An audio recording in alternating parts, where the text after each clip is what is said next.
Well, we've shared photos from hail earlier this growing season that certainly caused headaches for crop producers throughout the state.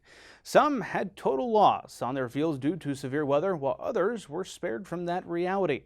Damaging hail is often followed by crop disease for the plants that made it through the storm. Market Journal's Mike Straub recently had the opportunity to sit down with Nebraska Extension plant pathologist Tamra Jackson-Ziems to get an update on some crop diseases that corn producers should be on the lookout for. So you can see the majority of the lesions are bacterial leaf streak. Several bacterial diseases in corn caused by early season hail and wind damage have been confirmed in fields across the state. Producers who experience damage to their fields should be assessing their crops for the severity of these diseases and the need for treatment. Some of the diseases that we're starting to see develop in some of this corn that's been impacted by the severe weather.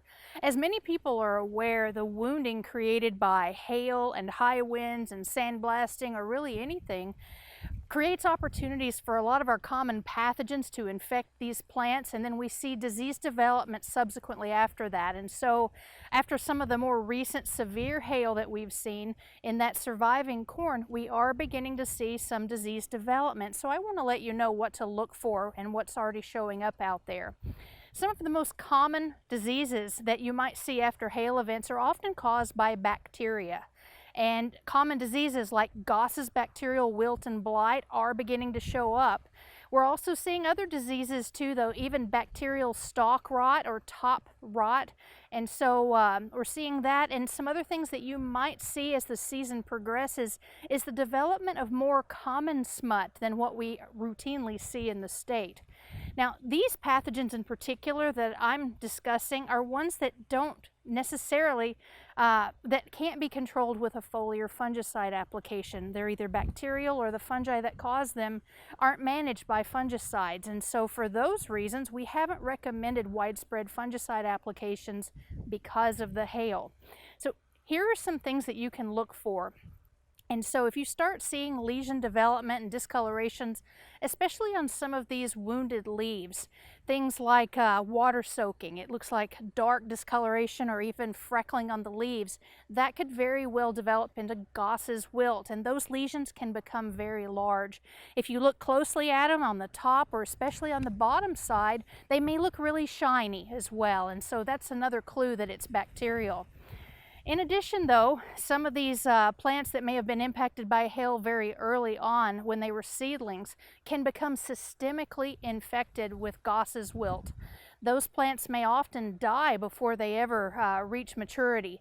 And so look at those closely, and you can tell it apart from bacterial stalk rot because bacterial stalk rot tends to smell really bad. And so as you're examining those plants, that's a quick way to tell it apart. And so as you're out in the field, be sure and take a look at all of those. Those diseases are ones we're going to see in these fields impacted by wounding. There are other diseases that are developing in addition to that. We're seeing our normal gray leaf spot, for example.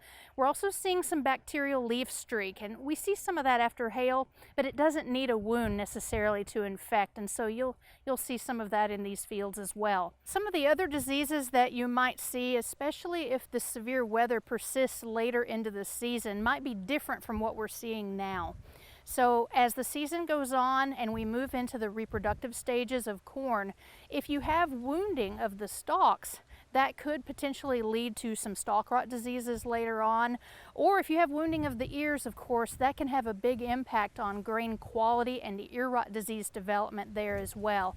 And so the timing of when those wounding events occur really determines what the problems are that we might see later on. If your crops experience damage due to hail or wind, it's a good idea to be monitoring your fields for risk later in the season. Warm temperatures, rainfall, and wind can increase the chance for spread or further development of these diseases. Reporting for Market Journal, I'm Mike Straub.